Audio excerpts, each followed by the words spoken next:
Welcome to नौकरीपुर। Friends, आज हम discuss करेंगे फ्रॉम 24 टू 30 अगस्त के जो करंट अफेयर्स हुए हैं वो। तो आज के करंट अफेयर्स क्लास में हम डिस्कस करेंगे about GDP, PM visit to Japan, high commission to India, PM visit to China, national sports day, PM Swanidhi and PM JDY यानी प्रधानमंत्री जनधन योजना। सो ये जो 7 टॉपिक है आज के करंट अफेयर्स के क्लास में हम कवर करेंगे। तो चलिए शुरू करते हैं आज का हमारा GDP. So what is GDP? GDP का अर्थ होता है ग्रोस डोमेस्टिक प्रोडक्ट। जीडीपी का मतलब होता है ग्रोस डोमेस्टिक प्रोडक्ट। सो ग्रोस डोमेस्टिक प्रोडक्ट जो होता है जीडीपी, किसी भी देश के टेरिटरी के अंदर यानी with in the boundary of a country जितने भी प्रोडक्ट उत्पादन होते हैं और उससे जो हमें लाभ होता है वो उस देश की जीडीपी यानी ग्रोस डोमेस्टिक प्रोडक्ट के रूप में जाना जाता है।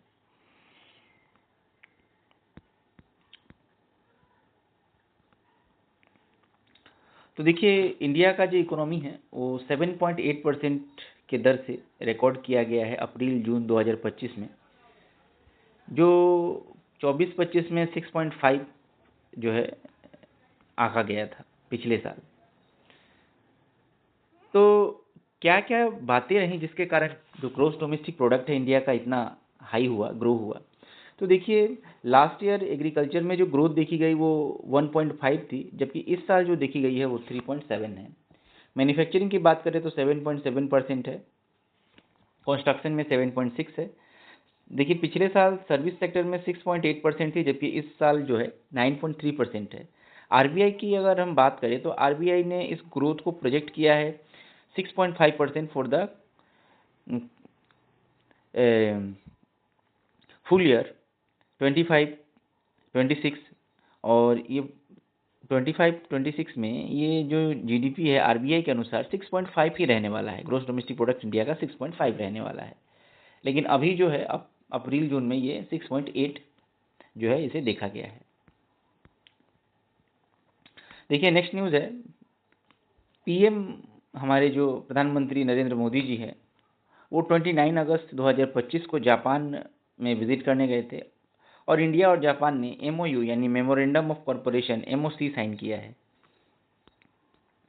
सो इससे क्या होगा, एमओसी साइन करने से क्या होगा? तो देखिए, strengthening the collaboration of the critical minerals and mining sector. PM Modi visit to Tokyo for the 15th Indian Japan annual summit, और the pact was signed between India's Ministry Mines, Japan's METI, focus on the building of the resilient supply chain, joint the mineral project, sustained deep sea mining, and stockpiling strategies, investment in India and third countries. तो देखिए, इससे क्या होगा कि प्रधानमंत्री मोदी ने जो Tokyo में विजिट किया है, तो ये इंडिया और जापान का 15वां एनुअल जो समिट है वो था एक्चुअली में ये।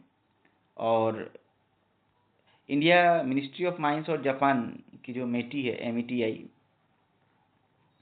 तो इंडिया और जापान के बीच में एक सप्लाई चेन क्रिएट हो सके, ऐसा कुछ डेवलप करने के लिए जो मिनरल प्रोजेक्ट है, सस्टेनेबल डीप सी माइनिंग है, इस सब के ऊपर भारत में इन्वेस्टमेंट करे। कौन करे? जापान करे, जिसके कारण जो है इंडिया ने जापान के साथ ये एमओसी साइन किया है।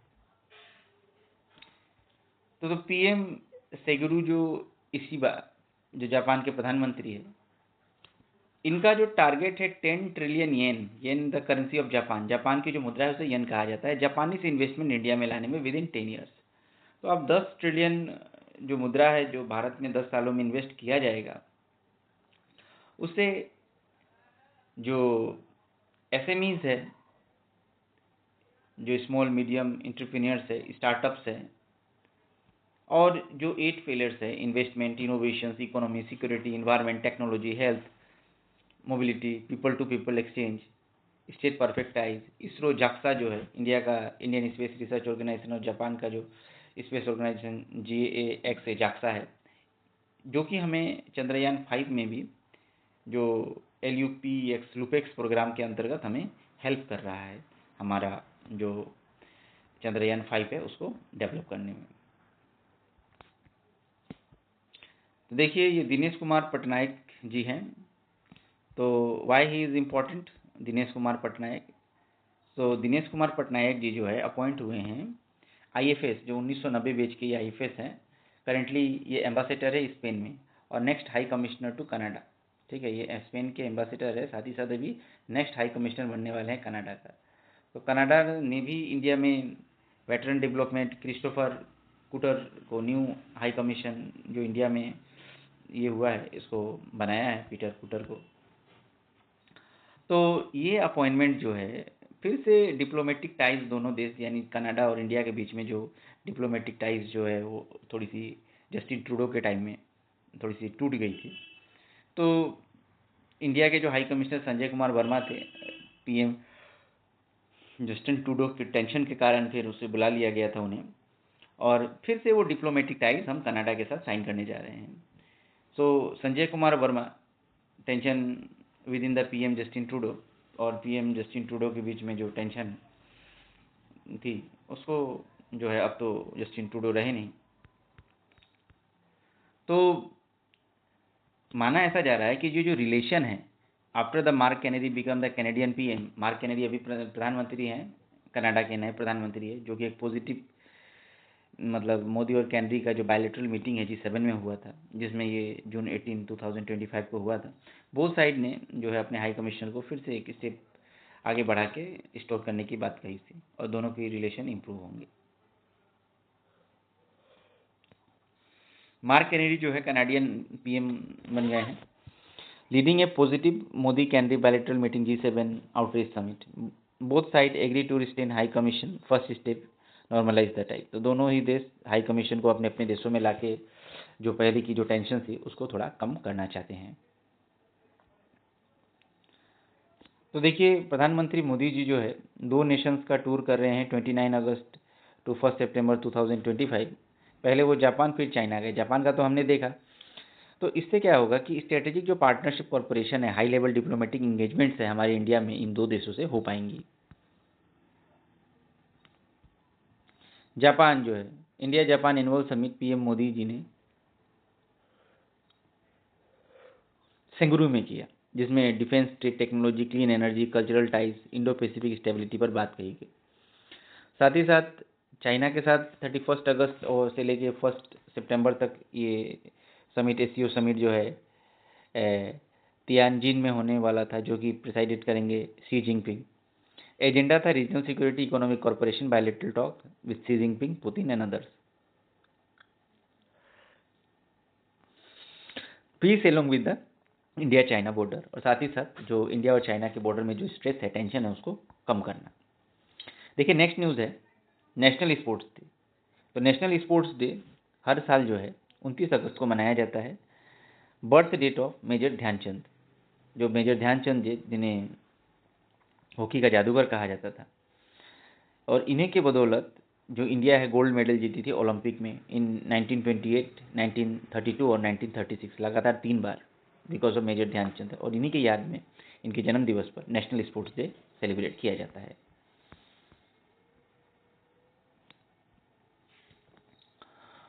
तो ये दिन sportsmanship, fitness, national pride, Prestige award दिए जाते हैं, खेल रत्न अवार्ड दिए जाते हैं, अर्जुन पुरस्कार दिए जाते हैं, द्रोणाचार्य अवार्ड्स दिए जाते हैं। इस साल का जो स्पोर्ट्स डे था, नेशनल स्पोर्ट्स डे, उसका थीम था 1 घंटा खेल के मैदान में, 1 आवर ऑन द प्लेग्राउंड। इससे इंकरेज करना डेली फिजिकल एक्टिविटी, 1 घंटा जो डेली फिजिकल एक्टिविटीज़ है हर व्यक्ति को करने के लिए इंकरेज करना इसका उद्देश्य था।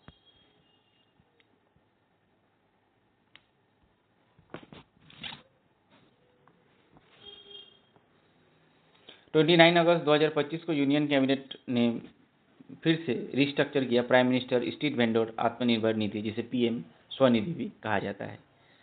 तो इससे जो है लीडिंग पीरियड, एक्सटेंशन पीरियड, जो इसको बढ़ाने का जो पीरियड है 31 मार्च तक किया गया है। तो देखिए पीएम स्वनिधि जो ये योजना है इससे क्या क्या होगा। देखिए 27 अगस्त 2025 को यूनियन कैबिनेट ने अप्रूव किया रिस्ट्रक्चरिंग द प्रधानमंत्री prime minister street vendors Atmanirbhar Nidhi या पीएम स्वनिधि स्कीम। इसका जो पीरियड है वो 31 मार्च 2000, एक्सटेंशन जो है 31 मार्च 2030 तक किया गया है। एक्सटेंशन 31 मार्च 2030 को, अर्लियर डेडलाइन जो है उसको 31 दिसंबर 2024 तक। इससे जो है 7,332 करोड़ जो है फाइनेंशियल आउटलेट देने की बात कही गई है लोन के रूप में। फर्स्ट इंस्टॉलमेंट जो है 15,000, पहले जो 10,000 थी अभी बढ़ा के कर दी गई 15,000। सेकंड जो 20 पहले थी अभी 25 कर दी गई। थर्ड वाला जो है वो 50,000 ही रहेगा। तो स्ट्रीट वेंडर्स को एक कालीन जो है यह पैसा दिया जाता है ताकि वो अपने बिजनेस को ग्रो कर सके और अपने आत्मनिर्भर बन सके। स्ट्रीट वेंडर्स के लिए स्कीम है, याद रखिएगा। प्रधानमंत्री जनधन योजना PMJDY। तो प्रधानमंत्री जनधन योजना जो है वर्ल्ड का लार्जेस्ट फाइनेंशियल इंक्लूजन प्रोग्राम है जो 11 साल होने को आया 21 अगस्त 2025 के 28 अगस्त को। तो प्रधानमंत्री नरेंद्र मोदी जी ने 15 अगस्त 2014 को यह लॉन्च किया था और 28 अगस्त 2000 मतलब इसे अनाउंस किया था और 28 अगस्त 2014 को इसे लागू किया गया था। तो प्रधानमंत्री जनधन योजना ये फाइनेंशियल इंक्लूजन था ताकि यूनिवर्सल एक्सेस सभी को मिल सके बैंकिंग सर्विसेज का। बेसिक सेविंग बैंक अकाउंट सभी के घरों में आए। Credit, remittance, insurance, pension facilities मिले। Credit, remittances, insurance, pension facilities पाने के लिए रुपी डेबिट कार्ड हर अकाउंट होल्डर को दिया गया। जीरो बैलेंस जो अकाउंट कहा जाता है, जीरो बैलेंस बैंक मित्रा के द्वारा जीरो बैलेंस अकाउंट खुलाया गया। Mobile banking, USSD, even basic feature phones भी दिए गए। मोबाइल बैंकिंग की सुविधा दी गई बेसिक फोन्स में भी। 27 अगस्त 2025 को हमारे भारत के राष्ट्रपति जी ने जस्टिस आलोक अर्धे जो chief justice of Mumbai high court थे और जस्टिस विपुल मनुभाई पंचोली जो chief justice Patna high court के थे, इन्हें जज ऑफ सुप्रीम कोर्ट बनाया गया है। ये दो व्यक्ति जस्टिस आलोक अर्धे और जस्टिस विपुल मधुबनी पंचोली। तो ये जो पटना हाई कोर्ट के और मुंबई हाई कोर्ट के जजेस थे अब वो सुप्रीम कोर्ट के जज बनाए गए हैं। तो आपको तो पता ही होगा हु अपॉइंट द जजेस ऑफ द सुप्रीम कोर्ट। जल्दी से कमेंट में बताइए अगर आप मेरे इस चैनल को फॉलो कर रहे हैं, देख रहे हैं। तो देखिए अपॉइंटमेंट फॉलो करता है, रिकमेंड करता है सुप्रीम कोर्ट का कॉलेजियम जो चीफ जस्टिस को BR गवाही जो है चीफ जस्टिस ऑफ इंडिया पहले थे, वो इसको लीड करते हैं इस कॉलेजियम को जिसमें अपॉइंटमेंट दी जाती है चीफ जस्टिस ऑफ इंडिया को। नेक्स्ट न्यूज़ है गणेश चतुर्थी। देखिए गणेश चतुर्थी को विनायक चतुर्थी के नाम से भी जाना जाता है जो लॉर्ड गणेशा का बर्थ डेट होता है। और remover of obstacles and the good wisdom in prosperity celebration of the dates 2025 की बात करें तो 27 अगस्त से 6 सितंबर तक यह उत्सव मनाया जा रहा है। और गणेश विसर्जन के साथ ही अनंत चतुर्दशी के दिन ये समाप्त हो जाता है। तो ये एक हिस्टोरिक सिग्निफिकेंट है, एंशियंट ओरिजिन, ये एक मास कम्युनिटी फेस्टिवल है जो 19वीं सेंचुरी में लोकमान्य तिलक के द्वारा इंडियन लोगों के बीच में यूनिटी लाने के लिए ड्यूरिंग द कॉलोनियल रूल यह स्टार्ट किया गया था। देखिए नेक्स्ट न्यूज़ है अनीस दयाल सिंह। ये जो आप पिक्चर देख रहे हैं अनीस दयाल सिंह जी है जो IPS है मणिपुर कैडर के, farmer DG of CRPF and ITBP के थे और इन्हें डिप्टी जो है नियुक्त किया गया है NSA का, नेशनल सिक्योरिटी एजेंसी का, अंडर अजीत डोभाल। 30 ईयर्स का इन्हें IB में एक्सपीरियंस है और इंक्लूडिंग एज स्पेशल डायरेक्टर का इनको तजुर्बा है। Internal security affairs Jammu Kashmir, left wing extremist, north east insurgency, cyber security, counter terrorism inputs, इन सभी का इनको अनुभव है। तो जैसे ही joins NSA team with the Rajendra Kannan additional NSA, TV Ravichandran DY NSA और Pawan Kapoor DY NSA। Significance ये है कि इनके अपॉइंटमेंट के साथ इंडिया का जो इंटरनल जो सिक्योरिटी है वो इन्हेंस होगा, वो मजबूत होगा और काउंटर इंसर्जेंसी, इंटेलिजेंस रिफॉर्म्स ये सब में मदद मिलेगी। नेक्स्ट न्यूज़ है कि नॉर्थ ईस्ट यूनाइटेड FC जो टीम है वो डुरांड कप का टाइटल जीती है। नॉर्थ ईस्ट यूनाइटेड FC जो है retain the Durand cup title 6-1 से, यानी कि 6-1 से गोल से प्रावधान से ये टीम जीती है। डायमंड हार्बर FC को, DHFC को 23 अगस्त को ये खेल हुआ कोलकाता में, विवेकानंद युवा भारती करिगन। और नॉर्थ ईस्ट जो UFC है वो पहली टीम बन गई 34 सालों में जो Durand cup to defend the Durand cup first last achieve by east Bengal in 89-91। देखिए डुरांड कप जो है ईस्ट बंगाल ने लगातार अचीव किया था ये फीस्ट 89 और 91 में, और ये नॉर्थ ईस्ट यूनाइटेड FC जो है इस कारनामे को करने में ये हुई है।